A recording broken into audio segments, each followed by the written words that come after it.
బ్యాంకులలో సిబ్బందికి ఉన్నతాధికారులు పెట్టే టార్గెట్ చివరికి వేల కోట్ల రూపాయల ప్రజాధనం దుర్వినియోగం అవడానికి కారణమవుతుంది. ఎలా అంటే వాళ్ళకి నువ్వు ఇంత అప్పులు ఇవ్వాలి అని ఒక టార్గెట్ పెడతారు ఆ లోన్స్ విభాగం వాళ్ళకి. వాళ్ళు ఏం చేస్తున్నారు, అవసరమైతే దొంగ కాగితాలు ఎలా పుట్టించాలో వాళ్ళే చెప్తున్నారు. చివరికి ఏమీ లేనటువంటి వాడికి ఆల్రెడీ పలు బ్యాంకుల్లో అప్పులు ఉన్నటువంటి వాడికి ఆ విషయం తెలియకుండా మళ్ళీ అప్పులు ఇప్పించేస్తున్నారు.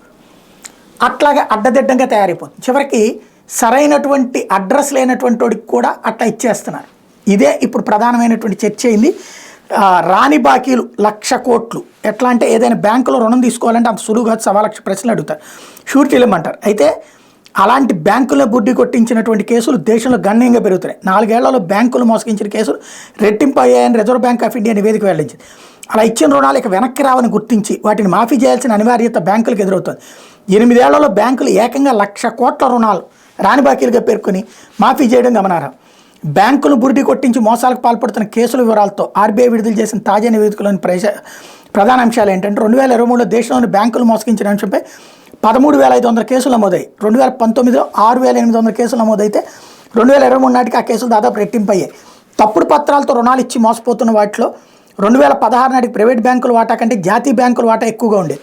2019 నుంచి ప్రైవేట్ బ్యాంకుల వాటా పెరుగుతుంది. 2016-17లో మొత్తం బ్యాంకు మోసాల్లో జాతీయ బ్యాంకుల వాటా 80.4% ఉంటే ప్రైవేట్ బ్యాంకుల వాటా 12.4%. మిగిలింది ఇతర బ్యాంకుల వాటాగా ఉండేది.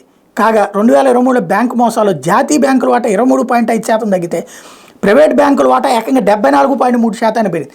ఫేక్ పత్రాలతో ఇచ్చిన రుణాలు ఇక వెనక్కి రావని గుర్తించి వాటిని రాని బాకీలుగా నిర్ధారించి మాఫీ చేస్తున్న మొత్తం బ్యాంకులు భారంగా పరిగణిస్తుంది. 2015-18 నుంచి ఇప్పటి వరకు 1,00,000 కోట్ల కంటే ఎక్కువ మొత్తం మాఫీ చేయడం పరిస్థితి తీవ్రతకు నిదర్శనంగా నిలుస్తోంది. ఏడాదికి సగటున 13,000 కోట్ల వరకు బ్యాంకులు రుణాలు మాఫీ చేస్తున్నట్టు రికార్డుల్లో చూపిస్తున్నాయి. దేశంలో బ్యాంకులు ఏటా ఇస్తున్న రుణాల్లో 0.4% రుణాలు ఈ విధంగా మాఫీ చేయాల్సి వస్తుంది. 2019-23 మధ్య మాఫీ చేస్తున్న రుణాలు అత్యధికంగా 9% ఉన్నాయి.